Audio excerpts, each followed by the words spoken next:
Good morning from Pahalgam. আর এখন time হয়েছে মোটামুটি 6:22। লেট অনেক হয়ে গেছে, আমাদের বেরোবার কথা ছিল 5টার সময়, আমরা 1.5 ঘন্টা লেট। কিছু করার নেই, ঘুমটা আগে, তারপর সব কিছু। আমাদের আগে শরীর সুস্থ থাকবে, সব কিছু তারপর ঠিক থাকবে। এইদিকে আমরা যাবো, এদিকে কোথায়? এখানে দাঁড়াই, যে গাড়ি পাই এখানে আমরা দেখি, যে যদি গাড়ি পাই তাহলে এখান থেকে ডাইরেক্ট গাড়ি ধরে নেবো। আর যদি না পাই তাহলে আগে আমাদেরকে ট্যাক্সি স্ট্যান্ড আমাদেরকে যেতে হবে।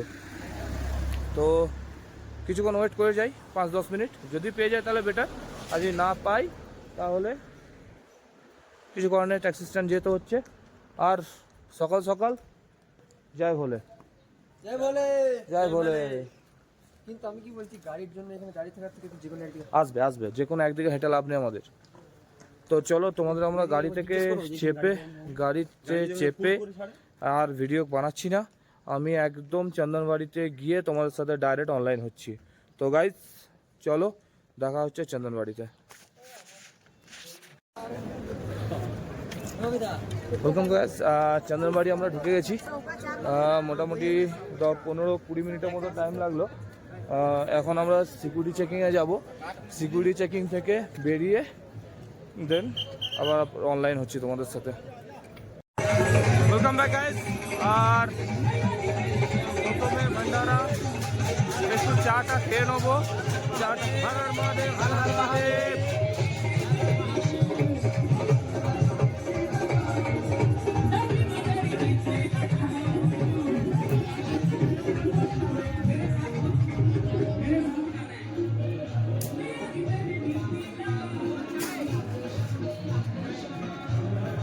চা খাবো, খালি চা খাবো। এখন কিছু খাবো না, চা খাবো, চা।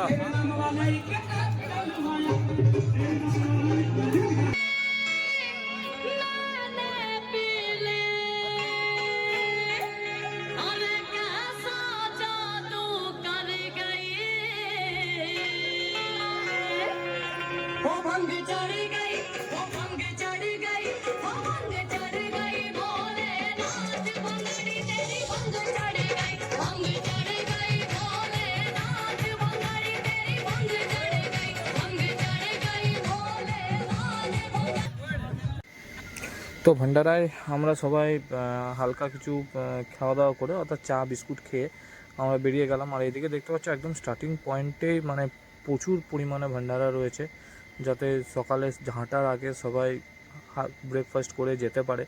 তো সে ব্যবস্থা করা আছে। আর সামনে তোমরা দেখতে পাচ্ছ যে উঁচু জায়গাটা, এখান থেকে জাস্ট কিছুটা গিয়ে মেন রোডটা পাবো। মেন রোড থেকে আমাদের পিসি টপের জন্য হাঁটা স্টার্ট হয়ে যাবে। কতক্ষণ লাগে, কিভাবে যাব সবই দেখাবো তোমাদের। কতটা উঁচু আছে না আছে সবই জানতে পারবো, কিচ্ছু জানি না।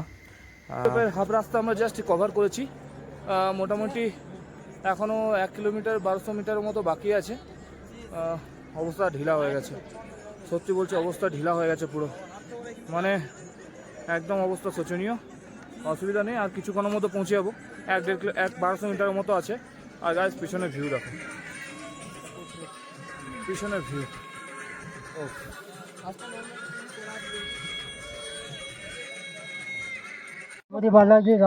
গাইস চলতে चलते একজনের ভালো একজনের সাথে আলাপ হয়েছে।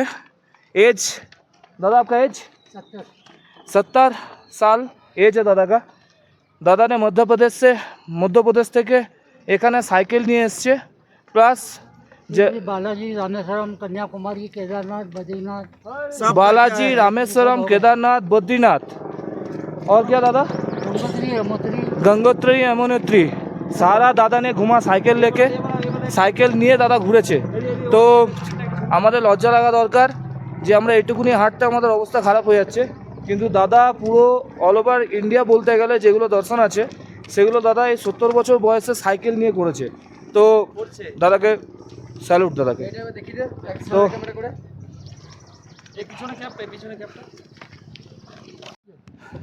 তো গাইস দেখো दादा কোথায় কোথায় ঘুরেছে। मध्य से तिरुपति बालाजी, रामेश्वरम से कन्याकुमारी केदारनाथ बद्रीनाथ गंगोत्री यमुनोत्री, लास्ट अमरनाथ।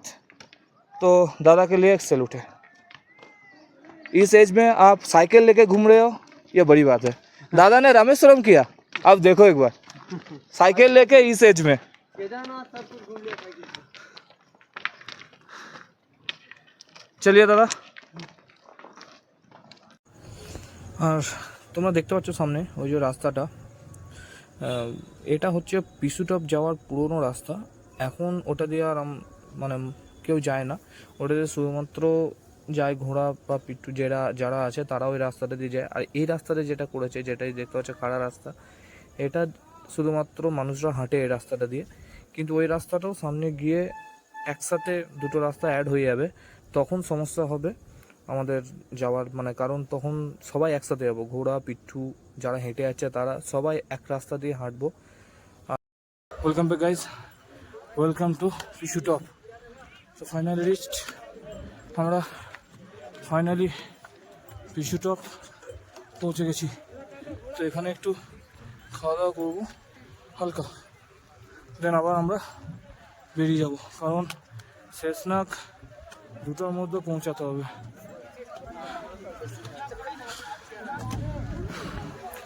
এ হচ্ছে পিসুটপের ভিউ।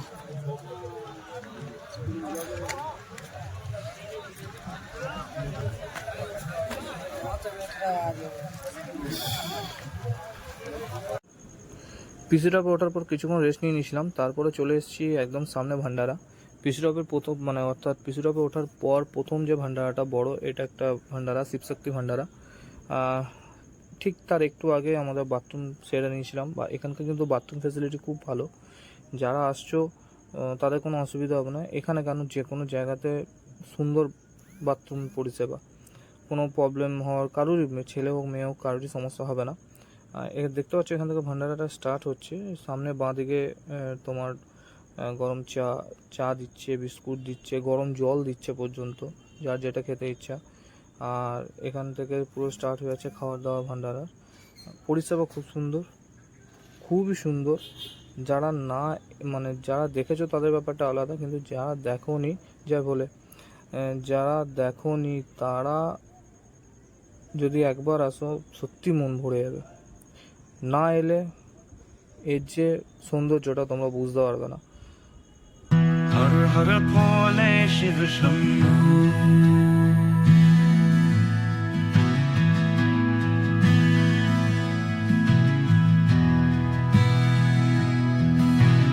হর হর ভোলে শিব শম্ভু।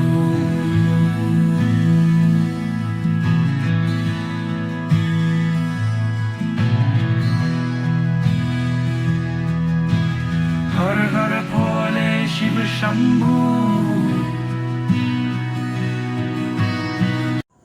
তো ভান্ডার থেকে খাওয়া দাওয়া করে বেরিয়ে আর ভিডিও করতে পারিনি বা করিনি, কারণ ভাবলাম কিছুটা হেঁটে নিই তারপর আবার ভিডিও করব।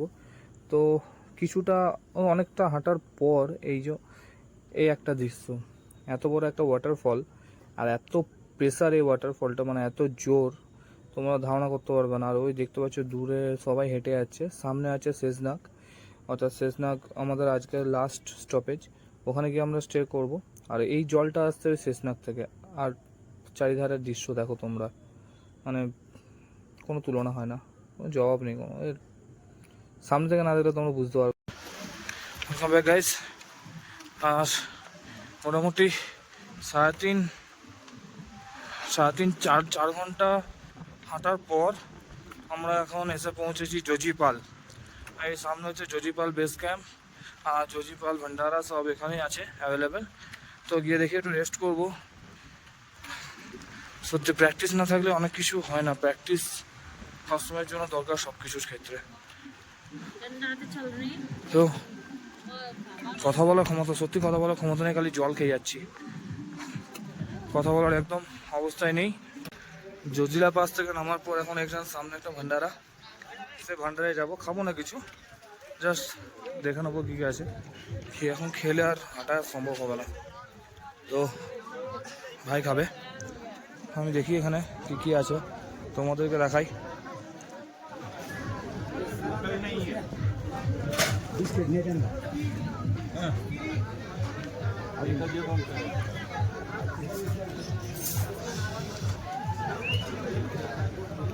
হচ্ছে পুরো ভান্ডারা। তো দেখতে দেখতে আমরা শেষনাগ ঝিল আমরা পৌঁছে গেলাম। এখান থেকে ক্যাম্প বড় জোর 1.5 কিলোমিটার আর বাকি আছে, জাস্ট রাউন্ড হয়ে ঘুরে যেতে হবে। এটা একদম স্টার্টিং পয়েন্ট শেষনাগ ঝিলের। যারা অমরনাথ কথা জানো বা গল্প শুনেছো বা পড়েছো, তারাই জানতে পারবে বা বুঝতে পারবে যে শেষনাগ কোথা থেকে উৎপত্তি হয়েছে বা কিভাবে হয়েছে। তাও বলে দিই, বাবা যখন মাকে নিয়ে যাচ্ছিলেন গুহাতে, তখন একে একে সব কিছু ছাড়তে যাচ্ছিল। এখানে শেষনাগকে ছেড়েছিল, তো তখন থেকে জায়গাটার নাম শেষনাগ হয়ে গেছে। সামনে গিয়ে আরও তোমাদেরকে শেষনাগের যে ভিউ পয়েন্টটা আরও দেখাবো, আর সামনে তোমরা প্রাকৃতিক সৌন্দর্যটা দেখতে পারো। পাহাড়ের ওপরে কিছু কিছু জায়গায় বরফ, আর প্রচণ্ড ঠান্ডা, মানে আর অবস্থা খুব শোচনীয় হয়ে গেছে, হাঁটতে হাঁটতে মানে ধারণা করা যায় না। তো চলো আগে যাই,